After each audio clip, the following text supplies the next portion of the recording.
नमस्कार आप सभी के लिए। और ये हमारा 17 अप्रैल 2020 के एडिटोरियल के साथ फिर आपके साथ में हाजिर हूँ। और चलिए देखते हैं तो क्या है। ये लिखा किस किसने है? पी चिदम्बरम जी ने और प्रवीण चक्रवर्ती। पी चिदम्बरम जी को तो आप जानते ही हो, ये भूतपूर्व या सॉरी भूतपूर्व नहीं, पूर्व फाइनेंस मिनिस्टर हैं। ठीक है। अब बात आती है किसकी?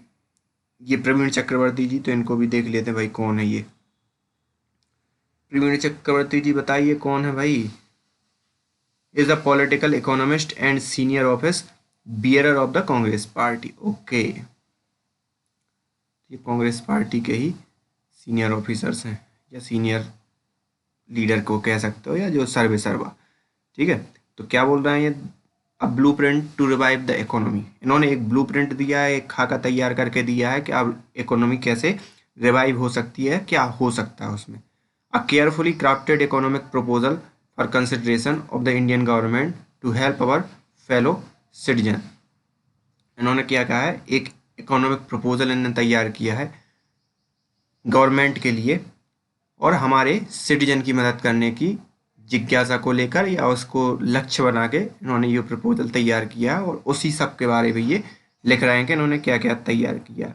We have no food, no home, no income, my children are starving, cried Prachi to TV anchor on April 14। 14 अप्रैल को एक प्राची नाम की लड़की या महिला जो है, वो कह रही थी कि ना हमारे पास खाने को है भोजन, न रहने को घर है, ना हमारी कोई आय है। और वो एक टीवी एंकर से क्या कर रही थी? चिल्ला के ये बोल रही थी। Prachi is a migrant worker from Bihar, is one of the रफली 400 million worker in India who are dependent on daily wages for their survival. अब इन्होंने प्राची को टारगेट करके या प्राची की कथा करके 400 मिलियन जो भी वर्कर्स थे, माइग्रेंट वर्कर, उन सबको उसी कैटेगरी में डाल के ये कहा है कि उन सब के पास अभी खाने को कुछ नहीं है, और दे आर बहुत सेवियर, बहुत ही कठिन परिस्थितियों में अपना गुजारा भत्ता कर रहे हैं, जो दिहाड़ी मजदूर कहलाते हैं, जो प्रतिदिन की मजदूरी पे काम करते थे। She has lost her source of livelihood because we are under a lockdown and economic activity has stopped. A lockdown is necessary to prevent the spread COVID-19, but we need to make a choice between the saving life and protecting livelihood. We can achieve both through smart lockdown and careful economic management. अब इन्होंने ये क्या कहा कि lockdown के चक्कर में क्या हो रहा है कि हमारी जो आर्थिक गतिविधियां हैं वो क्या है, रुक गई हैं। और आर्थिक गतिविधियों के रुकने से क्या हो गया? जो दिहाड़ी मजदूर हैं या जो प्रतिदिन काम करने वाले लोग हैं, उन पर बहुत बड़ा सेवियर, बहुत बड़ा अफेक्ट हुआ है। अब इनके अकॉर्डिंग अगर स्मार्ट लॉकडाउन किया जाता तो इन दोनों चीज़ों को क्या किया जा सकता था? मैनेज किया जा सकता, और दोनों चीज़ हो जाती। क्योंकि लॉकडाउन से कोविड-19 फैलने से बच रहा है, ये तो अच्छी बात है, लेकिन साथ ही साथ क्या हो रहा है? इकोनॉमिक एक्टिविटीज़ को क्या धक्का लग रहा है। The phrase greater depression which has entered the vocabulary of economic economist highlights the gravity of humanitarian economic crisis confronting us today। अब जो एक ग्रेटर डिप्रेशन है, या बहुत बड़ा जो क्या कहना चाहिए, आर्थिक पतन या आर्थिक मंदी कह सकते हो, जो आने वाली है, वो इकोनॉमिस्ट की वोकेबलरी में आ चुका है। मतलब इकोनॉमिस्ट ये मान चुके हैं कि अब आर्थिक मंदी आने से कोई नहीं रोक सकता है। ठीक है। उसी के साथ साथ ह्यूमैनिटेरियन और इकोनॉमिक क्राइसिस भी आने वाली है। ठीक है। क्योंकि उन दोनों का ये टकराव भी हो रहा है, अगर आज के रेफरेंस में देखा जाए। क्योंकि हम लॉकडाउन कर रहे हैं क्या?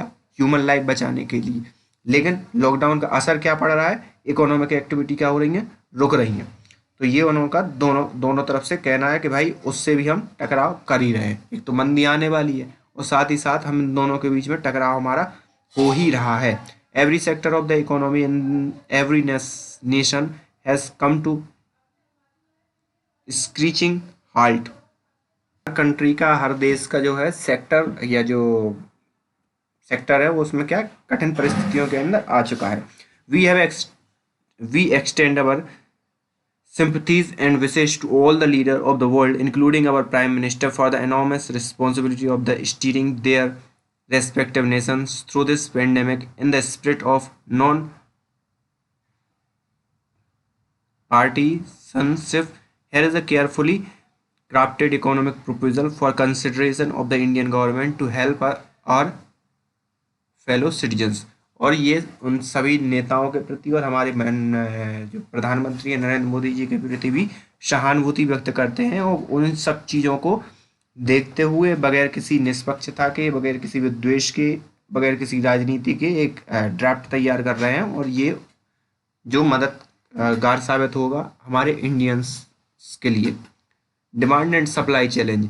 फर्स्ट, अब डिमांड एंड सप्लाई मतलब आप उसकी डिमांड भी होनी चाहिए और जो सप्लाई प्रोसेस है वो भी नियत बनी रहे। इसकी जो चुनौती है उसको कैसे फुलफिल किया जाए। First is to important to diagnose the scale of economic crisis accurately. सबसे पहले आप कितना आर्थिक नुकसान हो रहा है उसको आप एक्यूरेटली क्या करो, मेजर करो या चेक करो कि कितना हो रहा है। Prachi has lost her job because her employer has been forced to stop commercial activity. क्योंकि प्राची ने जो जॉब, या प्राची जिसकी इन्होंने बात करके शुरुआत की थी, उसने अपनी जॉब सिर्फ इस कारण से चली गई क्योंकि जो उसका एम्प्लॉयर था या जो भी उसका मैनेजर था उसका बिजनेस नहीं चल रहा था लॉकडाउन के चक्कर में। It is important for the government to feed Prachi and help her employer to restart activities so that it can re-employ her soon. The economic crisis need a demand side and supply side response. अब इन्होंने क्या कहा, उस employer की मदद करो जिससे प्राची की डायरेक्ट मदद हो जाएगी, क्योंकि वो फिर एम्प्लॉयर फिर से प्राची को क्या करेगा, काम देगा और उससे फिर पैसे आना स्टार्ट हो जाएंगे.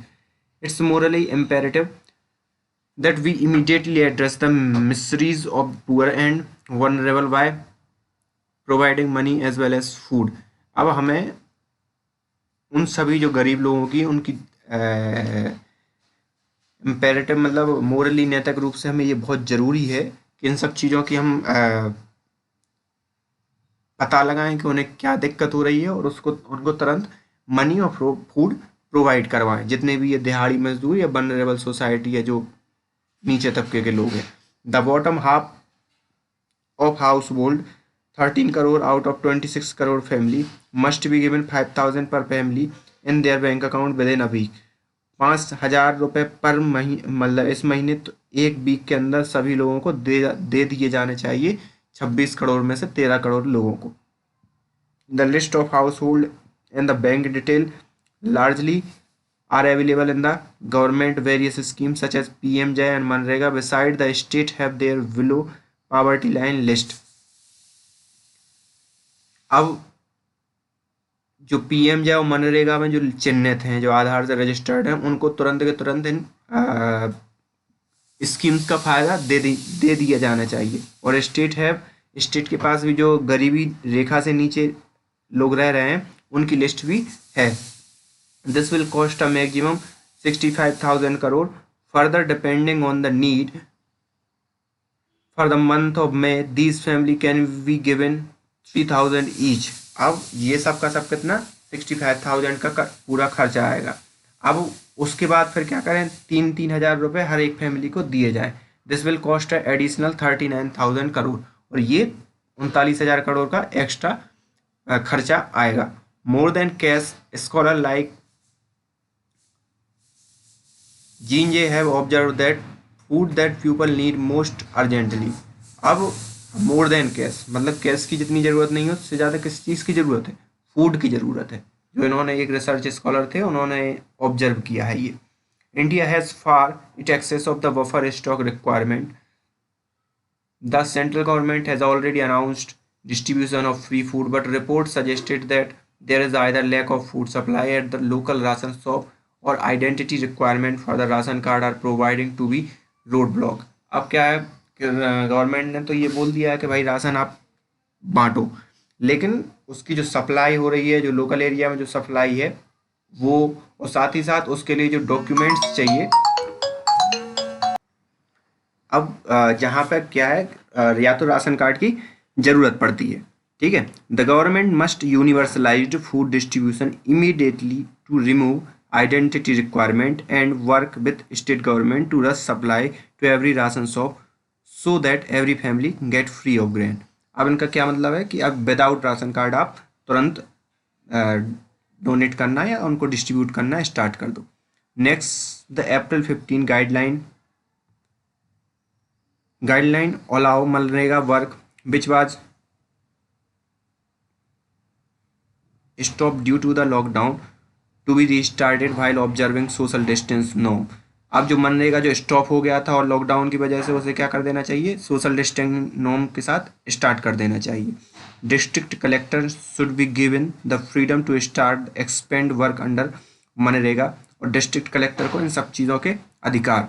If work can not be given for some reason 10 day wages every month should be paid to the registered MNREGA worker in the panchayat block until the scheme is resumed। और अगर मान लो 10 दिनों तक बंद रहता है किसी भी कारण से मनरेगा का काम, तो उस 10 दिन की तुरंत क्या हो, पैसा मनरेगा रजिस्टर्ड मजदूरों को दे दिया जाए। This will ensure some livelihood support. Economist Amartya Sen, Raghuram Rajan and Abhijit Banerjee have also called the urgent implementation of these measures। और ये तीन जिनके नाम लिए इकोनॉमिस्ट, इनने इन उपायों को तुरंत सही करने के लिए सुझाया भी है। The next step is to help purchase employer to resume commercial activity which can be done reopening the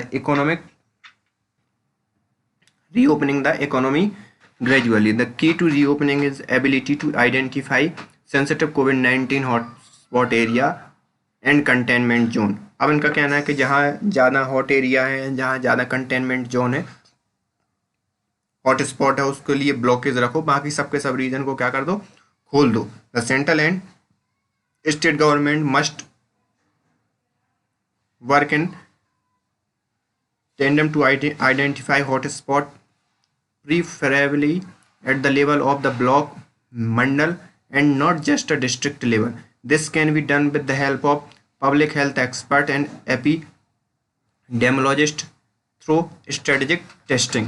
और स्ट्रेटेजिक टेस्टिंग हो ब्लॉक लेवल पे, और मतलब छोटे लेवल पे जो गवर्नमेंट की एक एंटिटी होती है, और उससे ये चीज़ कंफर्म की जाए कि कौन सा हॉट स्पॉट एरिया है और कौन सा हॉट स्पॉट एरिया नहीं है। जहाँ हॉट स्पॉट है वहाँ क्या हो जाए, इकोनॉमिक एक्टिविटी स्टार्ट हो जाए, बाकी रिमेनिंग जगह पे उस चीज़ को ईज किया जाए। Planning ahead starting May 4th, the new guideline must be extended to permit all economic activity with a few exceptions in non-hotspot area। Economic activity require labor and capital which are significantly diminished due to the lockdown। Continued testing and monitoring will be needed as new area may turn into hotspot and hotspot may become non-hot spot। अब continuously testing होगी तो हो सकता है जहाँ hot spot नहीं है वो क्या बन जाएंगे, हॉट स्पॉट, और जहाँ हॉट स्पॉट हैं वो हो सकता है रिड्यूस भी हो जाएंगे। Let small shop service establishment and the self employed start commercial activity in their areas. अब जो छोटे छोटे किराना व्यापारी है, छोटे छोटे स्मॉल शॉप वाले हैं, जो उनको क्या स्टार्ट करवा देना चाहिए, उनके एरिया में commercial activity they can run. 3/4 of the 80 million enterprises are establishment that operate in local areas। as long as they observe the usual precautions they will not add to the risk। this will boost the local economic activity। और उनको कुछ guideline दो जिससे वो क्या करें कि इसको स्प्रीड में सहारा ना बन पाए, बल्कि एक सिर्फ इकोनॉमिक एक्टिविटी को जारी रख पाए। The new guideline permit agriculture activity during the rabi harvest season. This is the step in the right direction. However the अब जो इकोनॉमी है, जो एग्रीकल्चर एक्टिविटी है, उसको भी क्या किया जाए, रन करवाया जाए smoothly। However, the constraint for all these commercial and agriculture activity will be the availability of labor, for which reopening of the travel and transport is crucial, but it is also the riskiest। mass rapid transit as well as private transport must be gradually open in non-hot spot area। it is necessary to open up rail and bus transport with adequate precautions such as temperature check and the social distancing norm inside buses and train।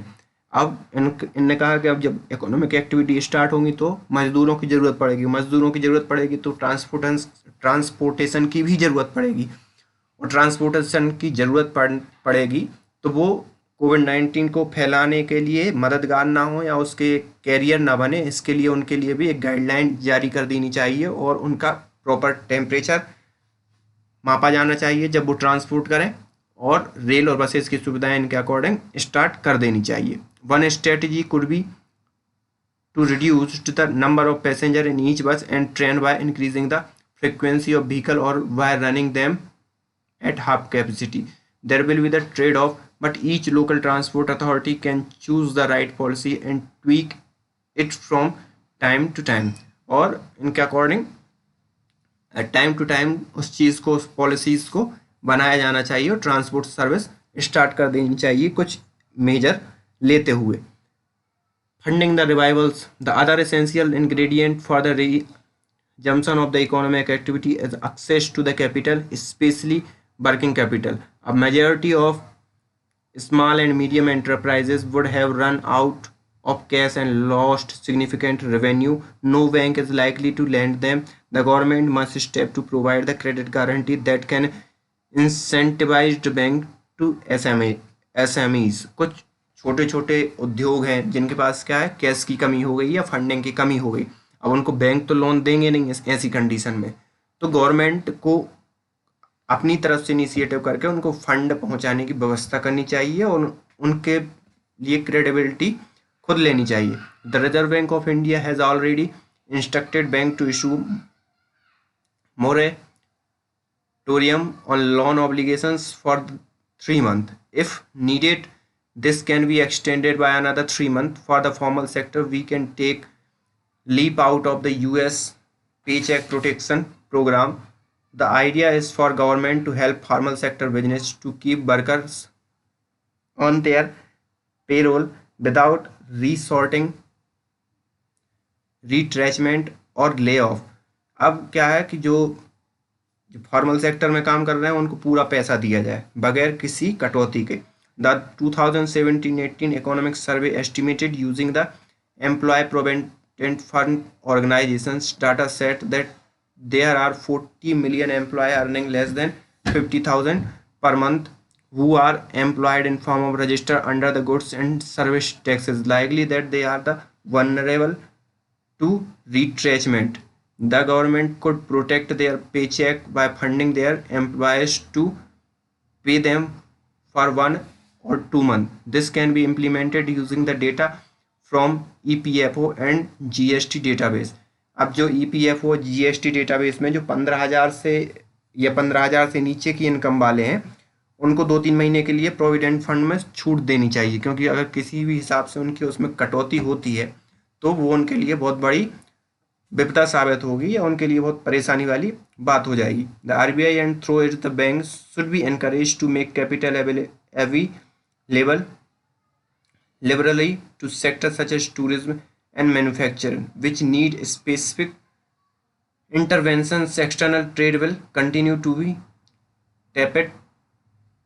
India must do whatever it takes throughout the export incentive and strategic use of foreign exchange reserve to capitalize on export opportunity arising out this crisis and stimulate export dramatically over the next few years. Export can be the key to job for hundreds of million skilled and unskilled workers, as it was during the boom year 2004 to 2010.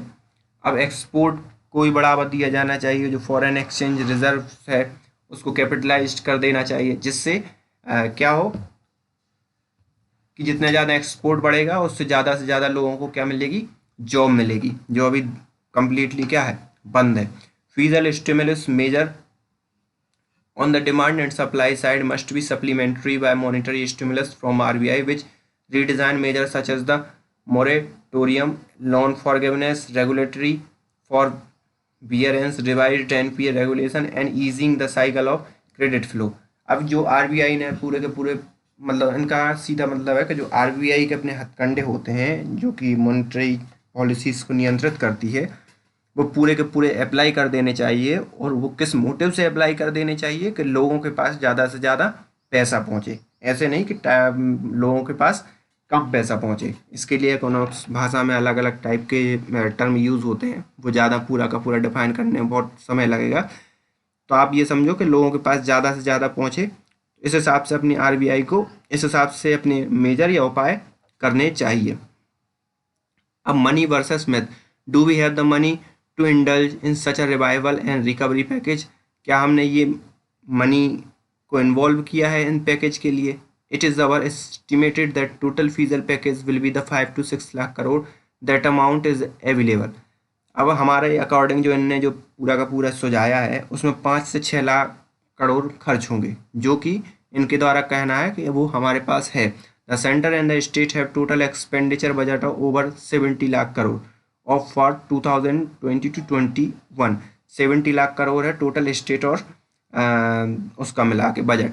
The centre alone has budgeted to spend 4 lakh crore on capital expenditure this fiscal year. 4 lakh crore क्या कर चुकी है, खर्च कर चुकी है पूंजी लगाने के उस पर। In a crisis much of the capital expenditure may not be possible at all, and even if it is must be deferred to the next fiscal year.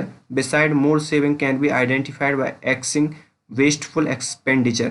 अब इन्होंने ये कहा कि जितना खर्च हो गया पूंजी के एक्सपेंडिचर पे, कैपिटल एक्सपेंडिचर पे, बट अब गवर्नमेंट को अब तो करना ही नहीं चाहिए, उतनी ज़रूरत पड़ेगी भी नहीं इस साल, लेकिन अगर ज़रूरत भी पड़ती है तो उसको क्या खर्च नहीं करना चाहिए कैपिटल एक्सपेंडिचर पे, बल्कि उस पैसे को बचा के इस बीमारी से लड़ने के लिए उसमें डाल देना चाहिए या उसके रिगार्डिंग यूज़ कर देना चाहिए। Further, the centre can borrow money during the time like this without crowding our private investment or pushing the interest rate as a fiscal resort. The government can monetize part of additional deficit otherwise known as printing money. Microorganism had brought humankind to its need. As health scientists have said, we must learn to live with virus. We need to act now, ensure the Prachi and million like her can live through this experience the new normal। अब इनका कहना है, कई साइंटिस्टों ने ये तो कह दिया है कि हमें उस वायरस के साथ रहना सीखना होगा, और साथ ही साथ वो तो सब ठीक ही है, लेकिन हमें भी प्राची जैसे लोगों की मदद करनी चाहिए और मदद करनी पड़ेगी, जिससे कि हमारी इकोनॉमिक एक्टिविटी सही हो और हमारे इकोनॉमिक स्लो डाउन से बचाया जा सके, और गरीबों को या जो दिन दिहाड़ी मजदूर हैं उनको जो परेशानी हुई है उससे वो उबर सकें। So this is all about today's editorial. I hope you enjoy. अगर एन्जॉय किया है आपने तो सब्सक्राइब करके आप जरूर जाए। So thank you for today. Thank you.